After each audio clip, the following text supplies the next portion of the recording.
Let's return to This Week in America. Here's your host, Rick Bratton.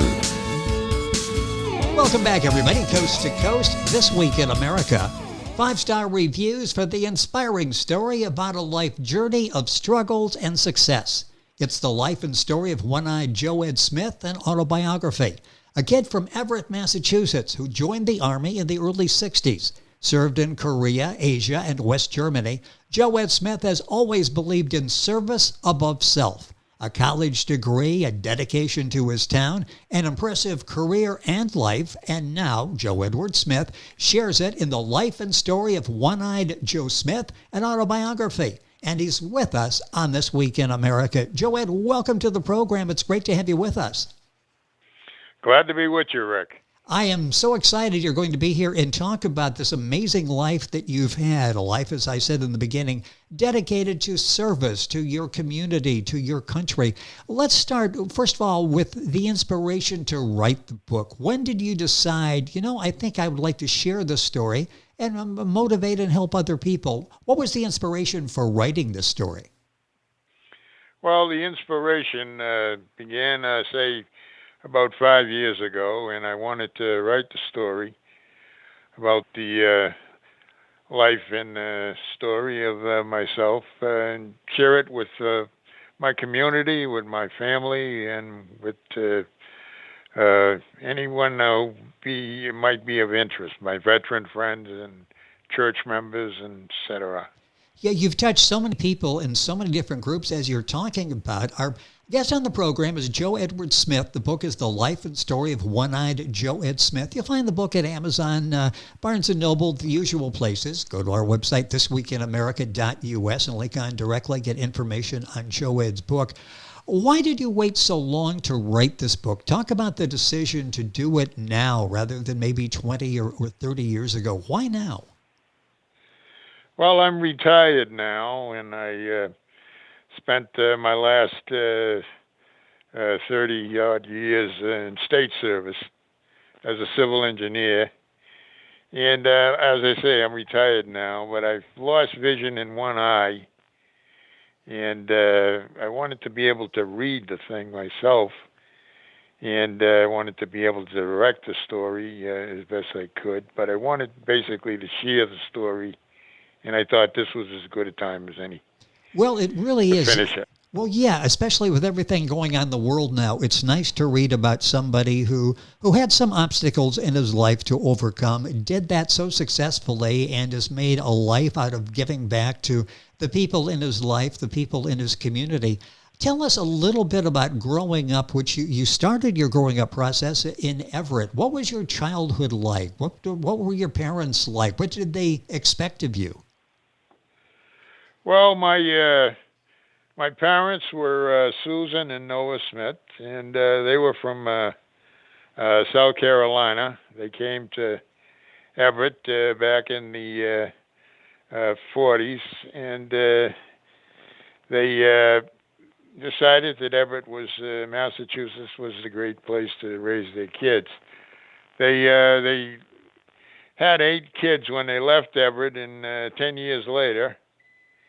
And we were also expected to know certain things about life. One of the things is they wanted us to know that and have a definition for what is God. They wanted you to know what had a definition as what is the law. And they wanted you to know that you had to operate on something called mutual respect. In order to get along with the other guy or the other kids in the neighborhood, the parents, you had to believe that if you respected them, they would in turn respect you. I love reading about that, the early days, and that what your parents instilled in you. And again, that's a lesson that is so relevant today, that if you have respect, it can get you through life and do it so successfully. I want to talk about moving out of Everett. It happened at an early age. This was not just a normal move. Talk about why the family had to move out of Everett. Well, our closest relatives were the Singletons, and the Singletons had a fire, and that was around 1949-50, and then subsequently we had a fire, and so the parents decided that we would move on to Boston. What Now, was Everett was mostly an Italian neighborhood, but yes? there was, of course, Jewish people, and there was Latvians, the Lithuanians, and Estonians, the Baltic people, and Polish people. But it was basically an Italian town, and we felt we'd try our luck with the Irish in Boston. How did that work? What was that transition like going from Everett, where you were comfortable growing up? Those were your roots at a very young age there. Going to Boston, how different was that for you? Well, in Everett, of course, you had the kids, and you had you had what they call fair fights. In other Yes. words, one kid couldn't murder the other kid. You could give him a good beating, but but you couldn't do that. And of course, other parents were allowed to step in. If they saw you doing something wrong, they could give you a good kick in the pants and then report you to your parents, and the teachers could do the same. They had the way of discipline you at school, and then Yes. and then of course Boston. But when Everett was kind of their ideal was Boston's school system. Boston had, in those days, what they called one of the best school systems in the world. And Everett tried to do something with respect to kindergarten, and of course they found out that was a big expense, and they couldn't pull it off, free kindergarten. But Boston was their example as far as educating kids. With us on the program is Joe Ed Smith. We're talking about his book, The Life and Story of One-Eyed Joe Ed Smith. You'll find the book available wherever books are sold, directed to Amazon. We've got that link on our website, thisweekinamerica.us. You decided to enlist in the Army, and I think you thought a friend was going in with you. You ended up going in alone. Talk about your inspiration. Why did you feel it was important to enlist in the Army? Well, I, of course, was in the Boy Scouts in Boston, and then I was a newspaper guy, so I kind of saw a lot of people, and I didn't know a lot about politics, but I knew something about civics. And I always felt that going into the service was something I was going to do at some point while I was in high school. And I wanted to do it with a friend of mine, and of course we went down to the place, to the Army station, and we qualified, and they let us know that later. And they went to the parents, and they made their pitch, and we passed the physicals, and of course then at the last moment he decided he didn't want to go under the buddy system with the U.S. Army at that time. And you went in on your own, and I mentioned during the course of your military career, you served in Korea, Asia, West Germany. When you got out of the Army, talk about what you decided to do at that point. Your life was basically just beginning at that point. The Army was behind you. What did you do after you got out of the Army? Well, I took some time off. I took a couple of weeks off when I got home. And then I got a job at a place called Wales. In Boston at that time, Rick, there were lots of jobs in Boston. And if you wanted a job, people could intern you at most anything. Yes. And eventually I got a job at Polaroid in Waltham in their maintenance department, and I was actually like a shareholder in Polaroid, Oh, yes. And then finally I got called at the post office, and I took a chance, and I worked as a mail handler in South Boston for a couple of years. And then I finally took the post carrier exam, and they sent us to a place called Newtonville. I came in under the Irish quota. In other words, what the intention was, you'd work during the season, and then you'd get, because transportation was awful getting out to the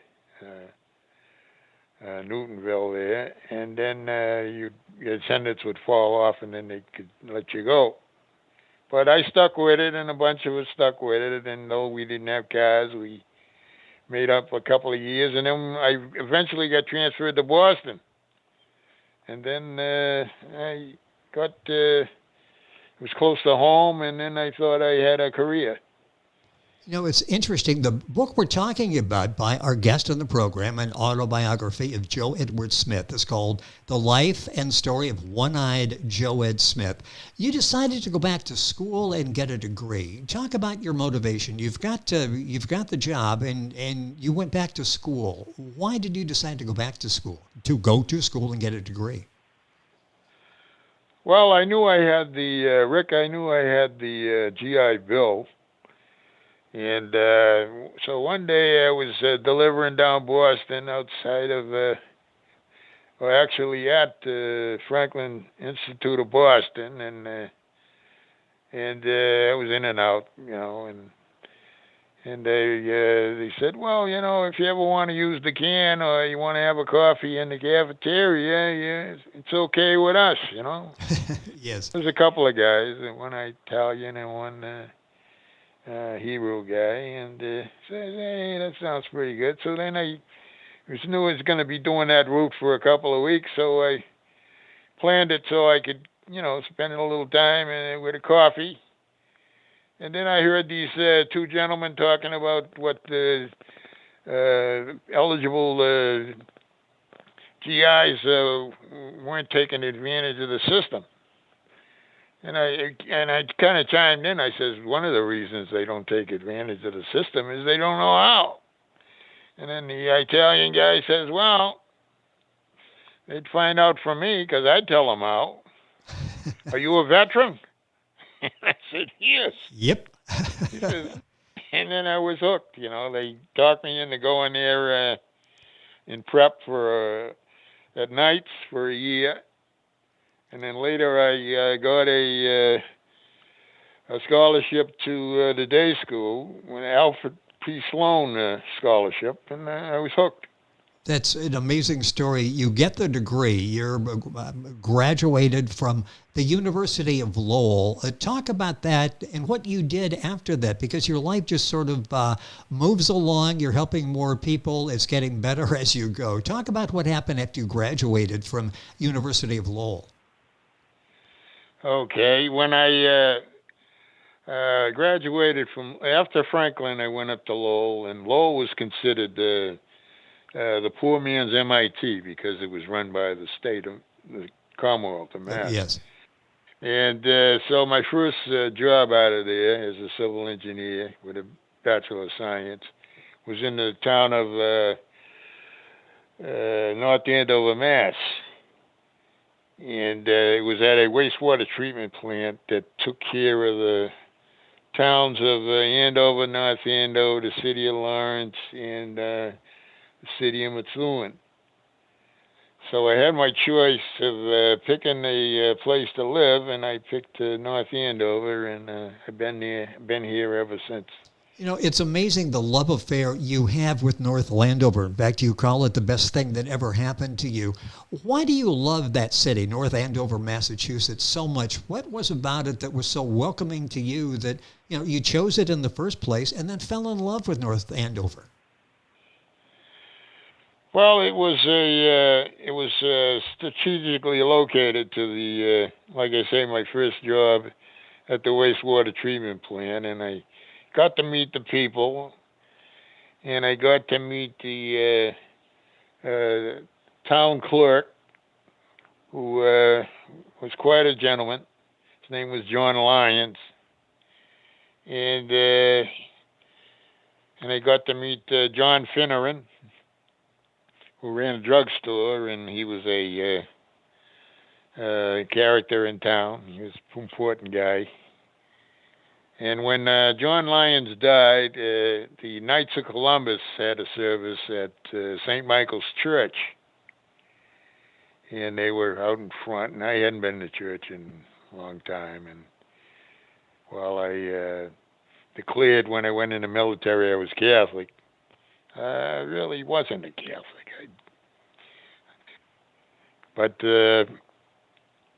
So I was a little reluctant about going inside for the service, but I waited outside when they brought John out, and bumped into one of the priests there, and he says, are you a member of the church? And I told him no, and he says, well, you might ought to be. So that was my introduction to St. Michael's Church. It's just so many great stories like that, and stories that you can relate to depending on where you grew up. And it takes you back to, I almost want to say, a simpler time, and it wasn't necessarily, but go back and you look at that, and it's always good to go back and reflect. And there's so many ups and downs that Joed had in his life, so many more ups than downs, but how he handled it, where he is today, how he's got this piece and decided to write the book, The Life and Story of One-Eyed Joed Smith, an autobiography, book available at Amazon, the usual places. Joed, a couple minutes left in the program. I know there have been some important people, you touched on a couple right there, that have impacted your life over the years, family members, members of the community. Who are some of those that come to mind that really played an important part in your life? Well, there's many. There were many, and of course my father. And he was his name was Noah, but they used to call him Bubba. And he was stern and fair, and he always told us, that. Nobody's going to give you nothing. You're going to have to get out there and earn it. And of course, in North Andover, there was a Reverend Father Keys and Paul Keys, and he brought the new St. Michael's Church to North Andover, and he was a good friend of Mr. Perini, who was one of my bosses down Boston when I was working as a civil engineer. And of course, it was John Lyons. There was Father John and Father Jerry, and there were so many, many great people there. Well, it's interesting. In Boston. Yep. Yeah, all of the people that had an influence in your life, and you bring them all out and talk about that. And the story, the life and story of One-Eyed Joed Smith, an autobiography. A minute or so left here in the program. What's this been like for you, writing this book, sharing your story, maybe with friends and family, knowing things now about you they didn't know before they read the book? What's this been like for you? Well, it's a pleasure, a joy. As you know, of course, nowadays I only have the one eye, so I can't do the things I used to do. I used to like to go fly airplanes and like to drive fast cars. So those days are over, but I'm a member of the Local American Legion Post 219, and I'm a member of the VFW 2109, and of course I'm a member of St. Michael's Men's Prayer Group. We meet 7 a.m. On Saturday mornings for an hour, discuss the gospel coming that following day, Sunday, and I enjoy the family. We get We're a family of 15. And my mother's 100 years old. Oh, amazing. And she's still chairman of the board. And I got great cousins like Lucille Singleton and Charlie Singleton and so many others. Well, what an amazing life that you've had and continue to have. It sounds like you are enjoying family, friends in your community during the retirement. Joed, it's been a pleasure having you on the program. There's so much more in his book, The Life and Story of One-Eyed Joed Smith, an autobiography. Book available at all of the usual places. I'll send you to Amazon. In fact, we have the link for Amazon on our website, thisweekinamerica.us. Joed, it's been a pleasure having you on the program.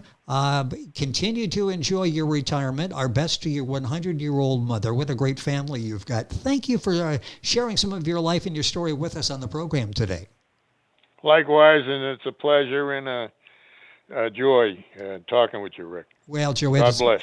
Thank you, and you as well. It's been a pleasure having you on the program. It's a story of a life journey of struggles and success, a heartwarming, inspirational story, the life and story of One-Eyed Joed Smith, an autobiography, book available at Amazon. Information on our website, thisweekinamerica.us, and we're back on today's program after these messages. This Week in America is online. You can visit our website, thisweekinamerica.us. Scott Pinkerton, associate producer of This Week in America. Jay Anderson, segment producer. Ben Watson, webmaster. Otto Bechet, director of engineering and TV production. This Week in America produced and is a trademark of Blue Funk Broadcasting, LLC.